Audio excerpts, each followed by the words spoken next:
Bonjour, Bonjour. bonjour. Merci d'être venu. Qui qu'on est, nous? Moi, c'est Cyril, front chez Sphere. Bonjour à tous, moi c'est Florian, développeur aussi chez Sphere, développeur JavaScript de préférence, back et front. Alors, avant de commencer, j'ai un petit service à vous demander. Florian, c'est son premier Devox. Et il est un peu tendu, donc si vous pouviez, s'il vous plaît, mais un tonnerre d'applaudissements pour l'encourager. Non. Merci beaucoup. Merci. Comme ça, il n'a plus d'excuses pour se planter maintenant. Super. Alors, les Progressive Web Apps, en fait, je vous raconte l'histoire, comment on est arrivé à s'intéresser à ça. C'était il y a un an, l'été dernier. On était tranquillement chez Sphere. Et là, on a notre boss qui revient de Google I.O. et qui nous dit putain, les Progressive Web Apps, c'est trop bien, il faut que vous regardiez.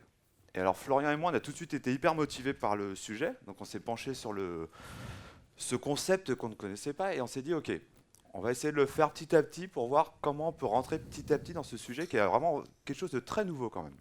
Alors, déjà, on s'est dit c'est quoi à quoi on s'attaque? Parce que le boss, il est arrivé, Progressive Web App, moi, je savais pas ce que c'était. Donc, on est dans l'univers du mobile. Donc ça va, ça nous a rassurés, on connaît un petit peu. Le mobile, l'état de l'art au moment où on a commencé à regarder, c'était quoi? C'est je fais du natif en Android ou en iOS. Je peux faire des applications web en HTML, JavaScript, CSS. Dans ce cas, elles vont s'exécuter dans le navigateur de mon téléphone. Ou alors, j'ai la solution hybride. Je fais du HTML, JavaScript, CSS. Et j'utilise un PhoneGap, par exemple, qui va me le packager en natif. Ce qui veut dire qu'en fait, j'ai à peu près ces trois solutions à ma disposition. Chacune a ses avantages ou ses inconvénients. Donc le natif, je suis au plus près de l'OS. C'est censé être le plus performant. C'est là que je vais avoir je vais avoir accès aux capacités, le plus de capacités de mon téléphone. Par contre, je fais un développement pour chaque plateforme. Au contraire, le HTML5, c'est dans le navigateur, c'est standard, c'est très facile à installer, très facile à déployer. Mais par contre, j'ai accès à rien. Et l'hybride, c'était un peu, je mélange un petit peu les deux mondes, j'essaye de faire que ça marche un petit peu partout. Bon, on en est là. Les Progressive Web Apps, elles vont intervenir à peu près dans ce monde-là.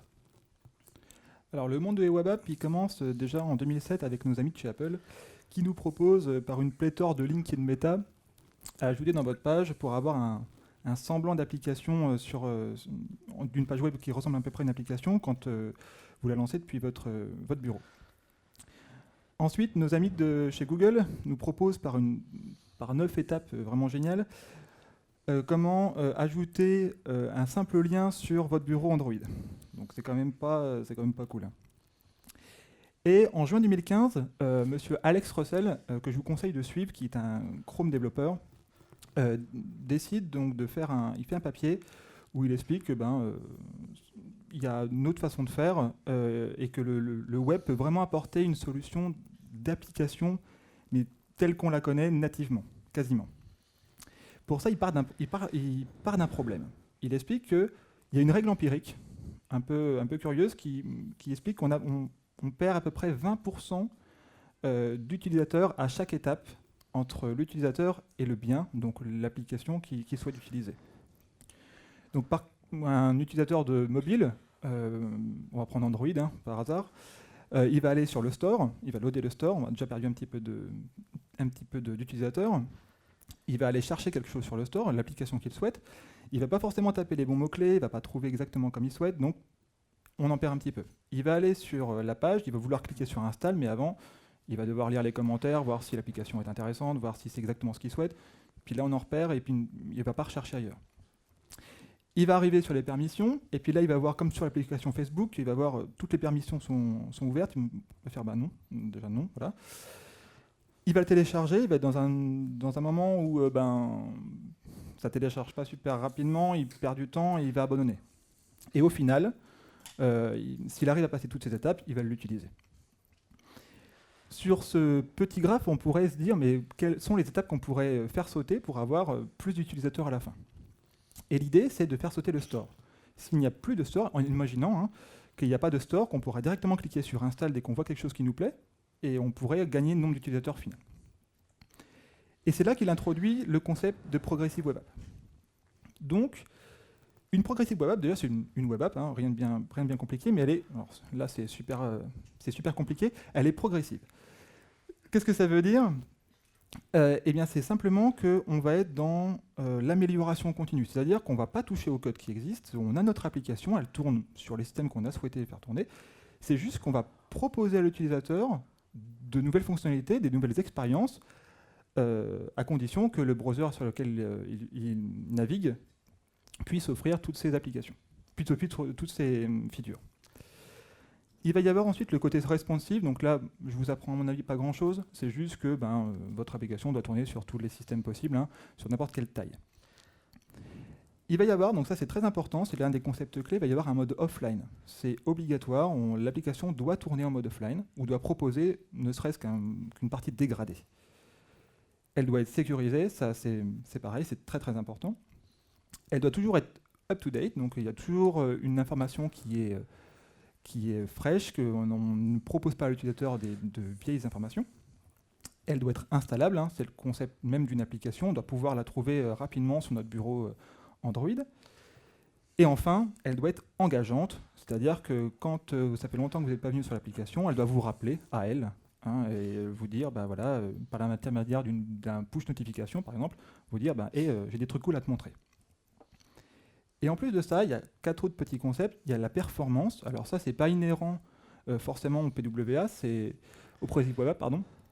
C'est pour tout. On doit faire en sorte que notre application soit performante. Ça, on doit faire attention. Elle doit ressembler à une application. Elle doit être découvrable. Ça, c'est un concept un petit peu nouveau qui fera que quand on cherchera sur votre moteur de recherche préféré, on pourra vite les trouver. Et elle doit être linkable, donc là c'est la puissance même du web, c'est-à-dire qu'une seule simple URL peut vous donner le lien vers une application. Alors du coup, on a vu les concepts, on a commencé à s'intéresser à ça, et on s'est dit, ok, on est des devs, nous on aime bien voir des exemples. Alors on a recherché aujourd'hui les exemples, les tutos qu'on peut trouver sur les Progressive Web Apps. Et alors, c'est vrai que souvent on trouve des applications assez jolies, hein, c'est très design, on a des applications qui font bump, on a des Pokémon, mais alors l'application Pokémon elle est très impressionnante en termes de performance, mais c'est très éloigné en fait de notre réalité quotidienne. Et du coup avec Florian on s'est dit ok, si on doit rentrer dans ce défi un petit peu de découvrir les Progressive Web Apps, on va essayer de partir d'une situation qu'on connaît, c'est-à-dire des projets qui sont un peu plus proches de notre quotidien. Du coup, en fait, nous, on avait un projet interne chez Sphere, c'est un espèce de trombinoscope. Alors, la stack, c'est Angular 1, Material Design, et du coup, c'est un petit projet comme ça qu'on utilise à chaque fois qu'on a un nouveau collaborateur. Il rentre dans l'application et on peut retrouver les différents collaborateurs par nom, par mail. On peut voir les différents niveaux de compétences et tout ça. Donc, c'est un projet interne. Ça nous a semblé un bon projet pour se faire la main sur la notion de Progressive Web App. Alors, tout de suite, le responsive, on va passer très rapidement dessus parce que c'était une des conditions pour faire une Progressive Web App. Nous, on est Angular 1 Material Design. Par défaut, c'est progressif. C'est-à-dire que c'est les composants Material Design qui vont nous offrir ce côté responsive. On l'avait déjà, c'était une feature du projet avant même qu'on intervienne dessus, donc ça va, on n'a pas eu trop à intervenir là-dessus. La partie sécurité, donc là c'est une petite partie intéressante, importante. On va avoir besoin de HTTPS, on verra plus tard pourquoi, mais c'est ne serait-ce que rien que pour la sécurité. Déjà, quand vous êtes en localhost, ça veut dire que nous on s'est dit, comment on va faire en local pour avoir l'ensemble HTTPS? On n'en a pas besoin. Le localhost est considéré comme secure, donc tout ce qui va avoir besoin de HTTPS pour fonctionner, ça tourne très bien sur notre machine de dev. Donc ça, c'était parfait. Et on s'est dit, on aimerait bien avoir le déployé en vrai, mais on sait pas vraiment où. Donc là, c'est pareil, vous avez tout un tas de services qui vous proposent d'avoir du HTTPS nativement. Donc nous, pour notre exemple, on a pris GitHub Pages, mais il y a aussi Heroku, il y a App Engine, il y en a tout un tas qui vous permet de préparer et de donner directement l'HTTPS. Et enfin, vous voulez déployer en vrai sur vos serveurs, et bien vous avez Let's Encrypt que je vous conseille d'utiliser, qui vous propose directement des certificats signés, authentifiés et gratuitement. C'est le gratuit qui est bien. Oui, surtout. Oui. Alors, 2 mots sur les performances. On en a parlé.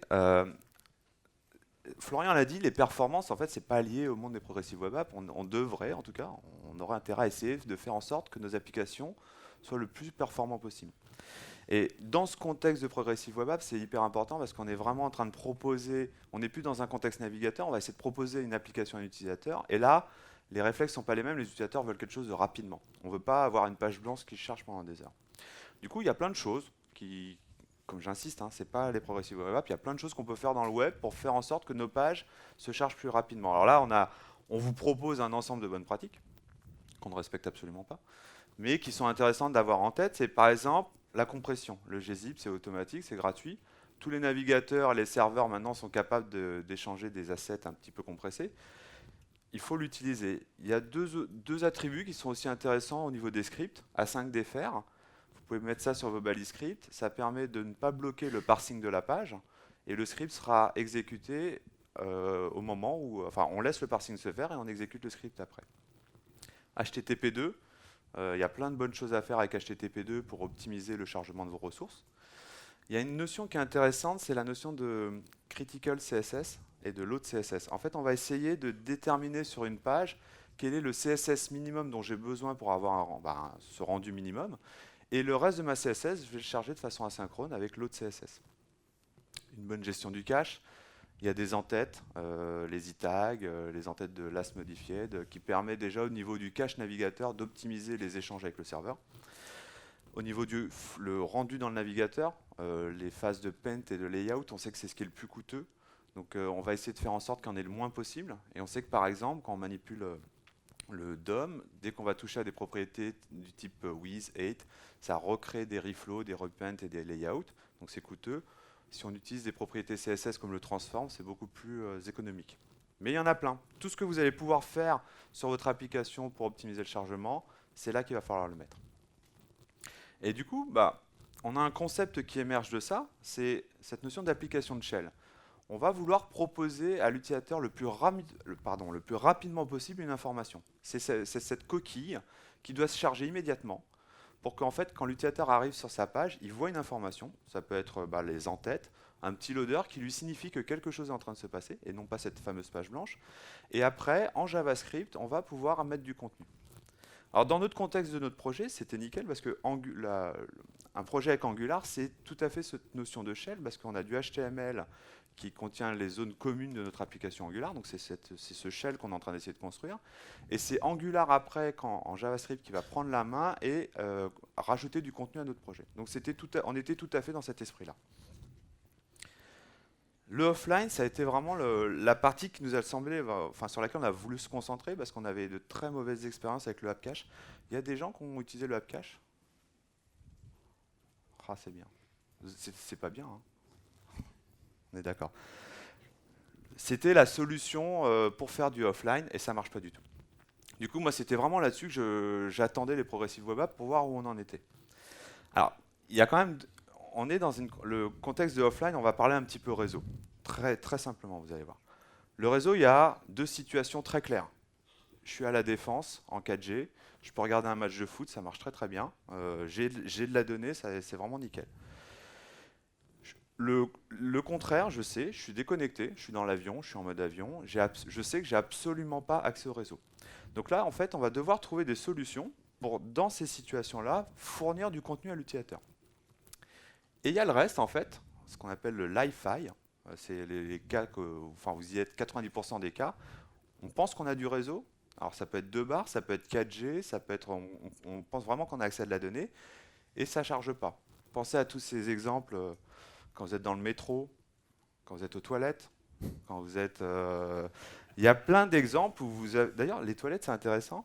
Il y a des gens, ça me fait penser à ça, j'avais pas prévu de le dire ça. Oui, je vois ça. Mais c'est intéressant.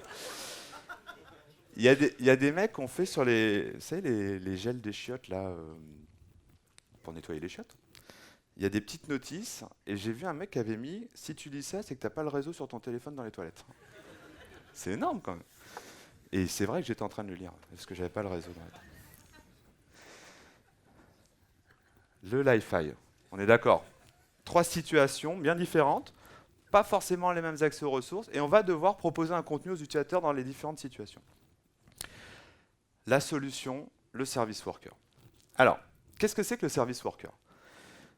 C'est un proxy côté client, donc vraiment dans notre navigateur, qui a accès à un cache. Cache différent du cache navigateur, hein. Il a vraiment son propre cache avec sa propre API. Et ce proxy, il voit toutes les requêtes passer. C'est tout, hein. Après, avec ces outils-là, on va pouvoir maintenant travailler pour essayer de trouver une stratégie pour offrir la meilleure expérience à notre utilisateur. Alors, qu'est-ce qu'il faut savoir sur ces service workers? Ils s'exécutent dans un thread complètement indépendant, donc c'est pas bloquant. C'est asynchrone, c'est à base de promesses. C'est des workers, donc ils n'ont pas accès au DOM. Il ne faudra pas essayer de modifier du contenu de la page. On va vraiment leur confier qu'un seul travail, c'est la gestion du cache et la gestion des requêtes. Et ça ne fonctionne qu'en HTTPS. Voilà les règles pour un bon service worker. Le support, c'est plutôt pas mal. C'est-à-dire que, bon, il y a du rouge, hein, mais c'est très très vert dans Firefox, Chrome. On peut les utiliser, Opera, on peut les utiliser maintenant. On a des signaux très très forts de IE, comme quoi ça va arriver. Et Safari, non, par contre. On a des signaux très très forts de Safari, comme quoi ça va pas arriver. Donc, mais ça, c'est pas. Enfin, Safari, c'est un peu. Je crois que Christophe, il disait ça à son talk ce matin. Safari aujourd'hui, c'est IE6 il y a 5 ans. C'est vraiment le mauvais élève aujourd'hui. Mais c'est pas grave parce que ce qui est intéressant dans ce concept de Progressive Web App, c'est le côté progressif. C'est-à-dire qu'on est en train de faire quelque chose et notre application ne dépend pas de cette fonctionnalité pour marcher. Et c'est là où, normalement, on fait un petit live coding pour vous expliquer un petit peu comment on va faire du offline avec les service workers. Et c'est là où j'ai le trouillomètre au maximum. Donc c'est parti. Alors, on est un petit peu grand. J'avais prévu. On est pas mal. Alors, c'est parti. On va faire un petit tour du propriétaire. Déjà, on vous montre l'application très très rapidement. On a une première page, la Home, où on a une personne au hasard qui nous est présentée à chaque fois qu'on est sur la page. Et on arrive... hop, ou pas. Ben voilà. Non, mais c'est bien, on ne va pas le montrer en fait. Ça. Non, c'est bien. Ouais. Oui, c'est bien, on ne montre pas. Du coup, quand on appuie normalement sur la petite barre de recherche, on arrive sur une page où on peut rechercher notre personnage, la personne qu'on souhaite, en tapant son nom, son numéro de téléphone, tout ce qu'on souhaite. Donc, le but du jeu, ça va être d'installer un service worker. Alors pour ça, donc on est dans un premier fichier que j'ai appelé init service worker, qu'on va directement ajouter dans l'index.html, et on va demander à notre ami le browser s'il connaît le service worker. Donc on lui demande gentiment. Donc on lui dit, bah voilà, si tu l'as, on va l'utiliser. Donc on y va. Hop. Et puis on va lui demander, bah voilà, tu vas m'enregistrer un fichier qui contient le service worker que j'ai appelé bizarrement service worker. Ça nous retourne une promesse. Et celle-ci, on va lui demander gentiment, on va lui dire, bah, on va faire un console log histoire de voir qu'on est bien passé dedans, puis on va le remercier quand même parce qu'il est bien urbain. Et voilà. On va dans le service worker et puis on va voir que on est bien dedans. Donc voilà, je suis le service worker par exemple. C'est parfait. Alors, on y va. On se met en mode console. On reload. Merci. Je suis le service worker. Parfait. Donc là, notre service worker s'est lancé. On peut voir que là, il y a un petit service. Donc là, c'est un outil Chrome dans les DevTools qui nous permet de voir où on en est. Et là, on voit qu'il y en a un actif. C'est parfait. Donc le but du jeu, c'est d'avoir une page offline. Donc on a, alors là, il n'y a pas le preview, mais on a une page offline.html et une image. Et on va demander au service worker de nous mettre en cache tout de suite à l'avance quand il s'installe. Donc c'est ce qu'on va faire. On va lui dire, bah voilà, j'ai une page.html, voilà, et j'ai une petite image. Tac. Voilà. Et donc là, le but du jeu, donc c'est pour utiliser le service worker, c'est pas this, c'est self, hein, c'est comme ça. Et puis on va lui dire, bah, tu vas écouter l'événement install, hein, c'est quand tu t'installes, tu vas te l'écouter. Et oups, voilà. Et on va déjà faire un premier truc, c'est qu'on va lui dire, mon ami, tu vas directement passer en mode actif et tu vas pas attendre. Si vous avez remarqué, là il y en a un qui est en attente. C'est-à-dire que tant qu'on est sur cette page-là, tant que le service worker est utilisé, tant qu'il y a une page qui l'utilise, il va rester actif et dès qu'il n'y aura plus de clients, le nouveau va prendre sa place et lui va être dégagé. Donc là, on lui dit directement, pour éviter de faire des refresh forcés durant tout le live coding, on va lui demander gentiment de s'en aller. Et on va donner un autre event, on va lui dire, bah voilà, tu vas attendre un petit peu. Voilà, tu vas attendre un petit peu et on va ouvrir un cache. Donc on a l'API cache S avec un S, hein, pour lui dire, bah voilà, on va ouvrir un cache qu'on va appeler bizarrement offline cache. Ouais, c'est bien ça. Ouais, c'est pas mal. Hein. Et dès que tu l'as ouvert, donc vous vous rappelez hein, toujours le concept d'asynchrone, hein, donc les promesses partout. Dès que tu l'as ouvert, pardon, dès que c'est cache en fait. Oui, c'est cache. Oui, je sais. Dès que tu l'as ouvert, bah, tu me le donnes et je vais ajouter dans le cache tous les fichiers que j'ai mis tout en haut dans le tableau. Je les ai préparés en fait. Et voilà. Donc là, on revient. On fait un petit coup de refresh. Voilà. On va refresh le cache, voir si tout va bien. Oui ou pas. Ah, si, pardon. On met toujours un petit peu de temps. Voilà. Et là, on voit que bah, deux réponses ont été mises en cache. Bon, c'est parfait. Mais il n'y a pas de différence. Il va falloir écouter un autre événement, qui est cette fois celui du fetch. C'est quand il va y avoir une demande, ça va passer par le service worker, hein, vous vous rappelez, c'est un proxy. Il va falloir lui servir l'offline.html. Donc on y va, on a un événement, on commence. Cette fois, on va lui dire non pas wait until, mais on va lui dire bah, tu vas répondre avec quelque chose qu'on va te donner. Donc la première étape, on va chercher dans nos caches si on a quelque chose qui pourrait matcher avec la request qu'on vient d'avoir. Donc c'est event.request. Donc voilà, si tu as quelque chose qui matche avec ça, tu me la donnes. Donc on a une réponse. S'il ne trouve pas dans les caches, il va nous répondre undefined. Et s'il trouve, on aura quelque chose. Donc c'est ou bien la réponse, ou bien si c'est undefined, eh bien je vais aller moi-même, avec l'API fetch, je vais aller moi-même chercher la ressource. Voilà. Donc ça marche bien, ça veut dire qu'on a quelque chose dans le cache, on le renvoie. Sauf que offline, on ne l'appelle jamais. En fait, il va y avoir un problème, c'est que si fetch met trop de temps, ou si on est en mode offline, il va faire une erreur, il va retourner une erreur.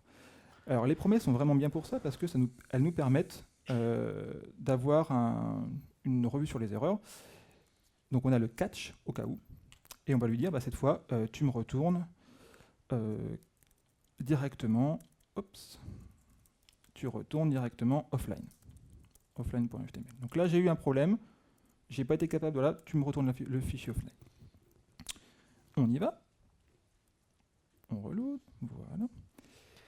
Et cette fois, on va se mettre en mode offline. Donc là, pareil, un autre petit outil de nos amis de chez Google qui nous donne un petit truc pour se mettre en mode offline ou dans ce cas-là, dans un réseau plus ou moins pourri. On se met en mode offline, on reload, on est bien en mode offline. C'est pas fini, n'y arrivez-vous pas.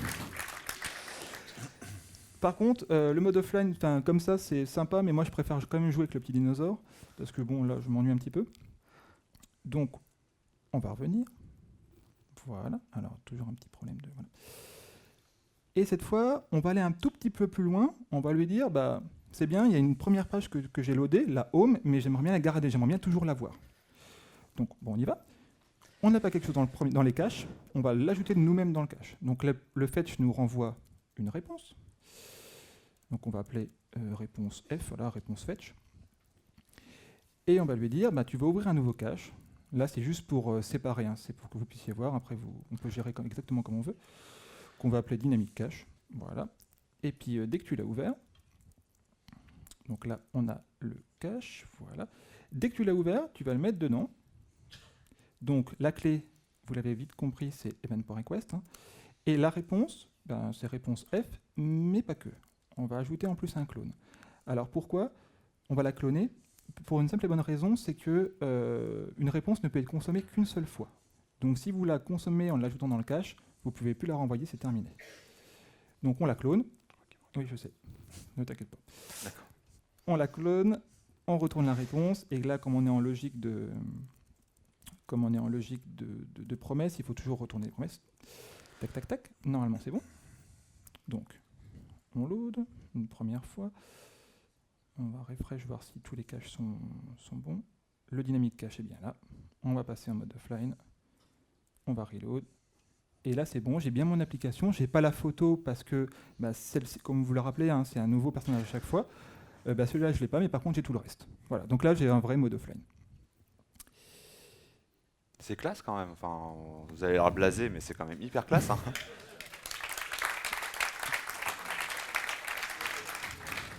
Alors, ce qui est sympa du coup, c'est que, alors, il y a Jack Archibald qui a beaucoup travaillé sur les service workers et qui propose plein de stratégies. On a vraiment maintenant la main, contrairement à l'app cache qui vous donnait pas la main, qui vous disait comment remplir un manifeste et après il faisait un peu comme il voulait. Là, on a vraiment la main bas niveau et on va pouvoir faire tout un tas de choses. Donc là, par exemple, on vous a mis des petits exemples de stratégies qui commencent à émerger. Ce qu'a montré Florian, par exemple, c'est l'installation. C'est le moment idéal pour aller interroger le réseau et mettre un maximum d'assets qui vont pas souvent être modifiés dans le cache. C'est ce qu'il a fait avec le offline et l'image. On a aussi par exemple le offline first, c'est-à-dire que maintenant, je vais décider sur certaines catégories de requêtes d'aller chercher dans mon cache. Si mon cache, je l'ai, je le fournis. Sinon, je fallback vers le réseau. Nous, ce qu'on a utilisé par exemple pour l'API, alors ce qu'on appelle l'API dans notre projet, c'est le moment où on va aller récupérer les informations des collaborateurs. Donc nous, ce qu'on fait, c'est que on va d'abord interroger le réseau pour essayer d'avoir l'API la plus fraîche possible. Et en réponse au réseau, on va le mettre dans le cache pour gérer le offline, par exemple.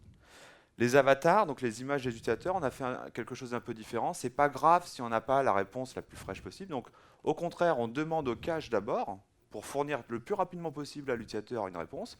Et en parallèle, derrière, je vais aller interroger le réseau si j'ai accès pour mettre à jour dans mon cache mes avatars. En fait, ça, c'est des exemples.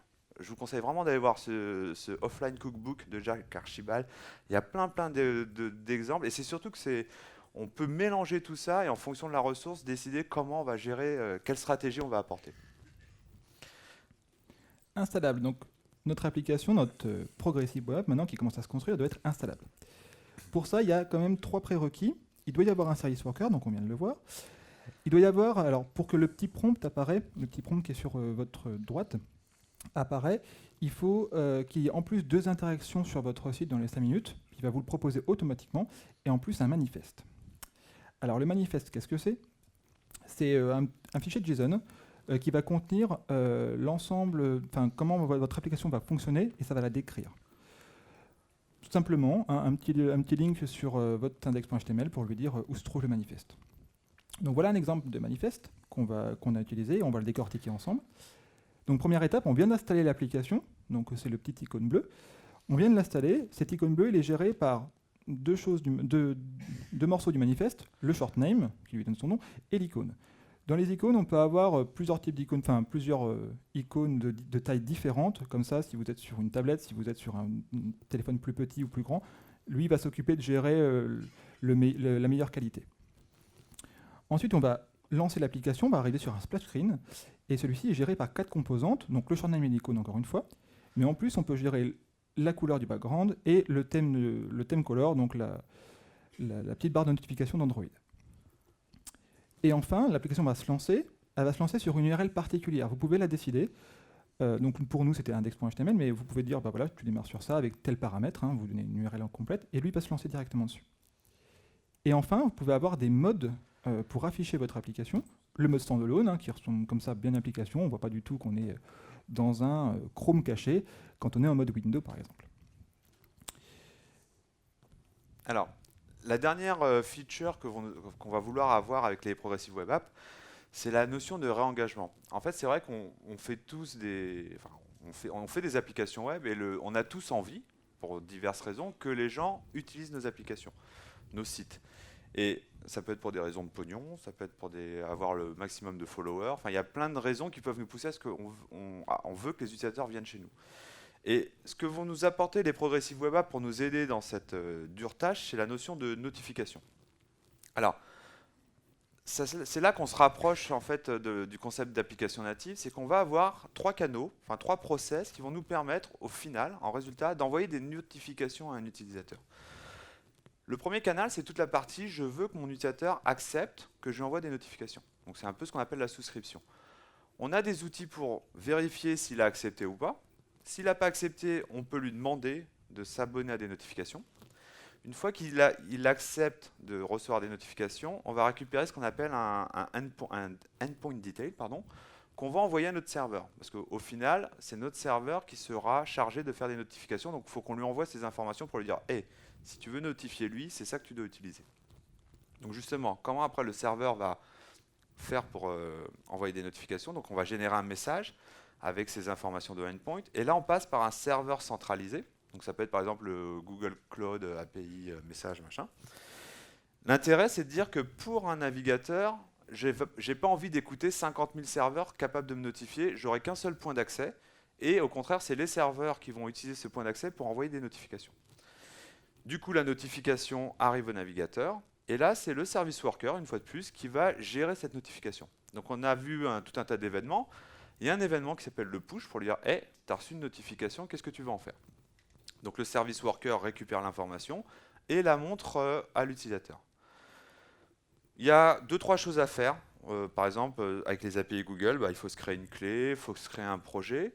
Il faut enregistrer l'ID de notre projet dans le manifeste pour pouvoir faire le lien après quand on va recevoir des notifications. Et là, donc, quelques exemples de code.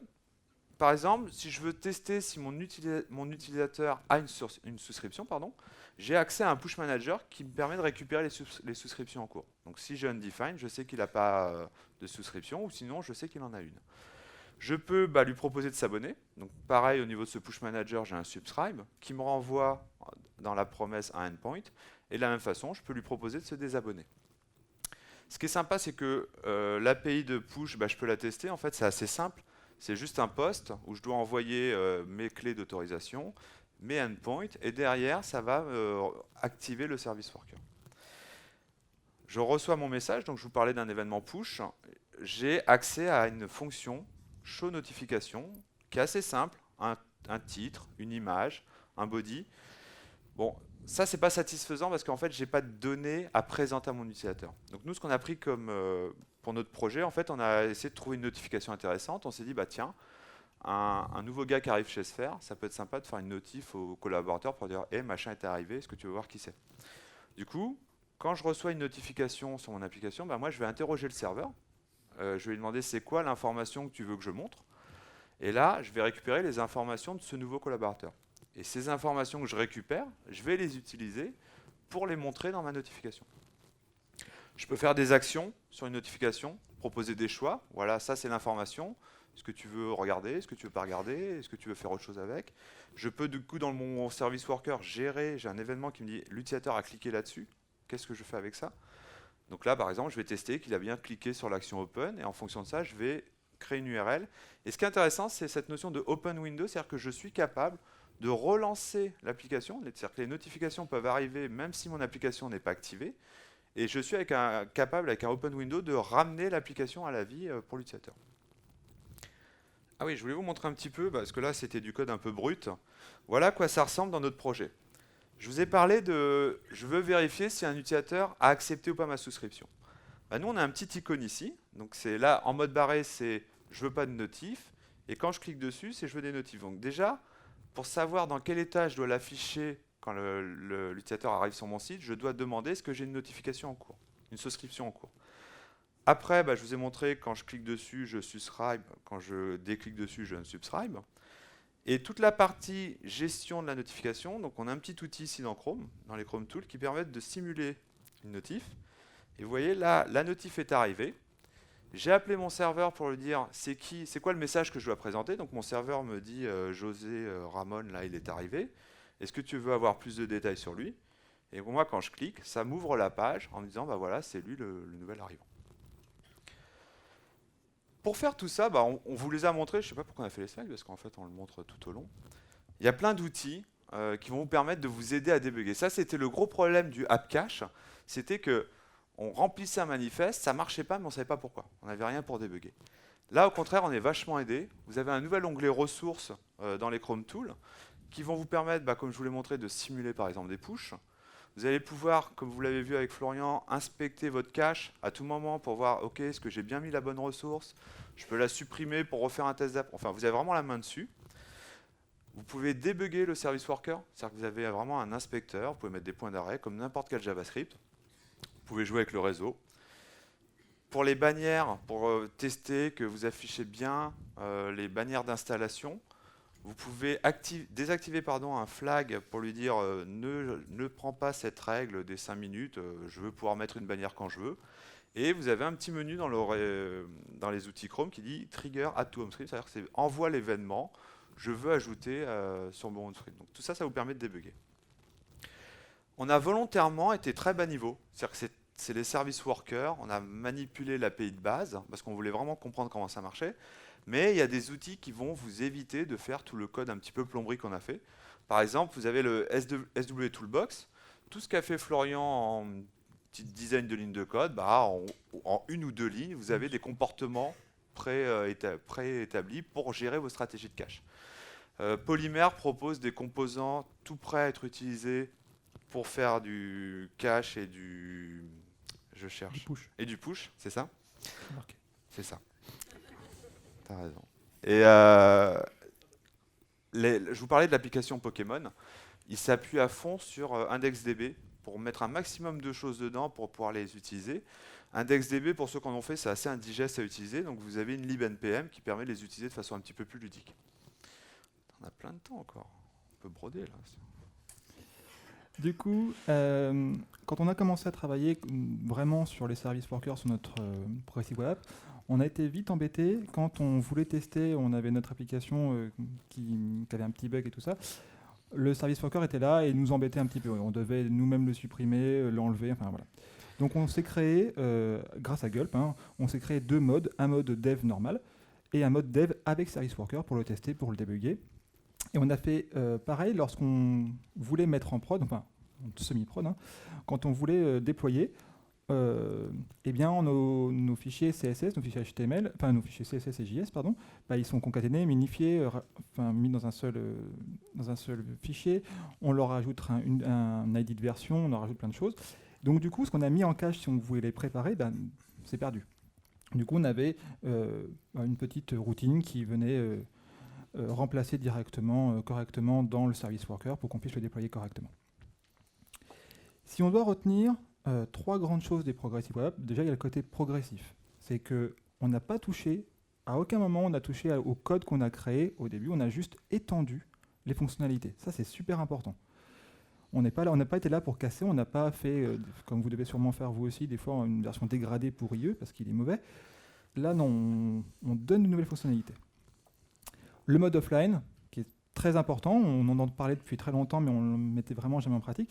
Là, il y a de plus en plus de browsers qui nous proposent les service workers, donc il faut y aller, il faut les utiliser, il faut avancer. C'est super sympa.